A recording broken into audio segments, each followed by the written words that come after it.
Meus queridos irmãos, quero cumprimentar cada um de vocês com a paz do Senhor. E eu quero estar aqui trazendo apenas um comentário acerca de uma situação que aconteceu aí nesses últimos dias, que foi sobre uma profecia de um pastor, que inclusive eu estou vendo aqui o site de notícias da Pleno News, que ele divulgou quando o pastor fez a profecia e também divulgou uma notícia hoje, né, sobre se essa profecia aconteceu ou não, de fato se cumpriu ou não.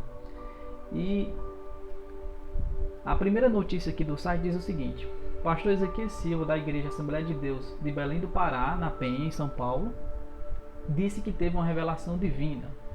Ele contou que viu o anjo da morte ceifando vidas que saírem de casa no dia 30 de março.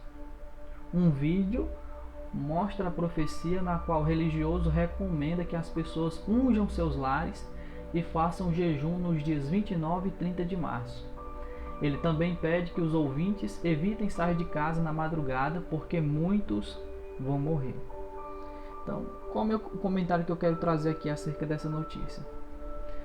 Quem veiculou essa profecia foi um pastor. Então eu acho, na minha opinião, uma falta de responsabilidade muito grande por parte desse pastor. Se fosse uma pessoa que estivesse iniciando ali seu caminho com Deus, faz poucos dias que entregou a sua vida a Jesus e está compreendendo sobre Deus, tudo bem. Mas é um pastor de igreja. E aí o cara trouxe uma profecia que na madrugada do dia de hoje, 30 de março, diversas pessoas iriam morrer.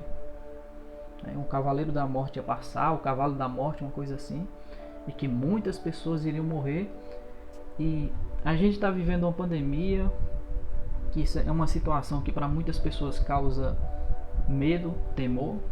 E aí esse pastor, ele fez um vídeo trazendo uma profecia de que muitas pessoas iam morrer na madrugada de hoje. Então, em vez de ele estar pregando o evangelho, falando do amor de Jesus, ele trouxe uma profecia dizendo que era de Deus. Mas profecia divina, foi Deus que me revelou, tal. Só que hoje nós estamos no dia 30 de março, já é 2h20 da tarde e a profecia não se cumpriu. Samuel, tu tá vindo aqui questionar porque tu não acredita em revelação. Não, eu acredito. Acredito em profecia, acredito no dom da revelação. Eu creio piamente que Deus usa pessoas de forma extraordinária. Eu creio que Deus usa pessoas para trazer revelações. Mas esse pastor, ele brincou com uma coisa séria. Na minha opinião, foi muito irresponsável. Um cara, para ser pastor, para trazer uma profecia dessa em um momento de pandemia, uma profecia que só trouxe angústia, que só trouxe medo para as pessoas, ele foi muito irresponsável.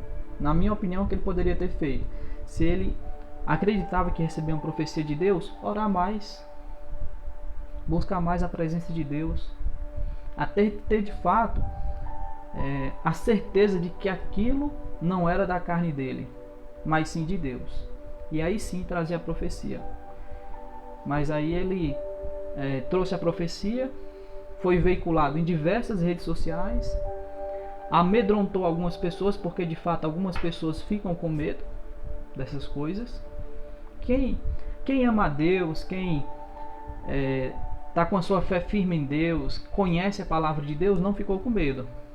Não, e teve até algumas pessoas que ficaram, pessoal. Então foi uma situação que eu acredito que foi muita irresponsabilidade por parte dele e que ele poderia ter evitado. E sabe o que foi que aconteceu hoje? O site aqui, Pleno News, traz outra notícia dizendo o seguinte: profecia de morte não se cumpre e pastor limita comentários. Então, quando a profecia não se cumpriu no dia de hoje, porque ele disse que a profecia ia acontecer de madrugada, foi o que ele fez? Ele limitou os comentários lá no Instagram para o pessoal não ficar falando mal dele, né? E ele disse o seguinte: após sua profecia acerca de morte em massa na madrugada do dia 30 de março não se cumprir, o pastor Ezequiel Silva decidiu limitar os comentários em seu Instagram. pastor justificou o não cumprimento da mensagem afirmando que ela tinha o objetivo de trazer livramento. Desde o começo eu falei, ele disse: acalma o teu coração, fique em paz. Se Deus trouxe a revelação é para livramento. Mas pastor, Deus disse que ia cair muita gente e tremer. Alguém questionou. Aí ele foi e disse assim: Deus não pode mudar. Deus não pode mudar? Deus não mudou a vida de Ezequias?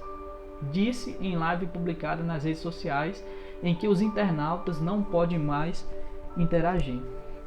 Então, minha opinião sobre essa situação: muita irresponsabilidade por parte desse pastor. Ele não poderia ter brincado com uma situação como essa, na minha opinião. Essa é a minha opinião. E qual o dever dele agora? Pedir desculpa. Pessoal, peço desculpa. Porque qualquer um pode errar, né? Qualquer pessoa pode errar. Eu não estou dizendo aqui que ele não seja um homem de Deus, mas o que ele fez foi irresponsabilidade por parte dele. E o dever dele não era limitar os comentários no Instagram, era sim pedir de perdão ao pessoal. Me perdoe, eu errei. Eu pensei que era de Deus, mas era da carne. Esse era o correto ele fazer. Porque isso acaba gerando o quê?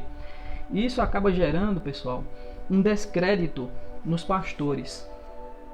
Ah, pastor é tudo mentiroso, é tudo falso, é tudo ladrão. Não. Gente ruim, gente falsa, gente errada tem em todo o ramo da sociedade, né? Mas os pastores, em regra, são pessoas de Deus, são pessoas que amam a Deus, né? Agora esse pastor, ele brincou. Ele não deveria ter brincado. Essa é a minha opinião. E o dever dele não é se esconder, limitar comentários no Instagram. O dever dele agora é pedir desculpa. Pedir desculpa porque eu errei. Pensei que era de Deus e não era de Deus. Essa é a minha opinião sobre essa situação. E eu quero deixar aqui um conselho para vocês. Amem a palavra de Deus. Vivam a vida de vocês pautado pela palavra de Deus. Às vezes na igreja, pessoal, isso acontece nas igrejas, tem muitas pessoas que ficam correndo de casa em casa atrás de profecia. Não, vou receber uma profecia da irmã fulana, da irmã ciclana. E às vezes a pessoa não tem uma base bíblica. E o meu conselho para você é: ame a palavra de Deus. Viva a sua vida pautada pelas sagradas escrituras. Os homens podem errar. Os homens podem falhar, né? Mas a palavra de Deus, ela nunca vai falhar. Ela nunca vai errar. Então que nós possamos aprender com essa situação, possamos descansar o nosso coração em Deus e vivermos a nossa vida pautada pelas sagradas escrituras. Eu creio no dom de profecia. Eu creio que Deus usa pessoas em profecia. Mas Deus, pessoal, nunca vai fazer uma coisa que está em desacordo com a sua palavra. Tudo aquilo que Deus faz ou utiliza um servo seu para dizer, tem que ter uma base bíblica. Nunca ele vai fazer algo que não tem uma base bíblica. Então, eu queria deixar aqui esse comentário para vocês. Deus abençoe a vida de cada um de vocês e que nós possamos, neste tempo de pandemia, nos voltarmos mais para Deus. Buscarmos cada vez mais a presença de Deus e não estarmos dando ouvido a qualquer profecia que é dita. Analise o que a Bíblia diz. Sabe o que é que a Bíblia diz? A Bíblia diz aqui, 1 João capítulo 4, versículo 1, a Bíblia diz assim: amados, não creiais em todo espírito, mas provai se os espíritos são de Deus, porque já muitos falsos profetas se têm levantado no mundo. Então não creia em tudo que é dito. Analise para ver se é de Deus. Sabe o que eu e você nós precisamos ser? Crentes bereianos. A Bíblia mostra isso lá em Atos. Quem eram os crentes bereianos? Eram os crentes, pessoal, que enquanto o apóstolo Paulo estava pregando, eles estavam aqui conferindo nas escrituras se aquilo que Paulo estava pregando tinha base nas escrituras. É dessa forma que nós devemos viver. Ame a palavra de Deus. Ame a palavra de Deus. E paute sempre a sua vida pelas sagradas escrituras. que eu e você sejamos crentes bereanos. Nós possamos amar a palavra de Deus e sempre quando tiver qualquer profecia, nós analisarmos para ver se ela está pautada nas Sagradas Escrituras. Tá bom? Deus abençoe vocês, pessoal.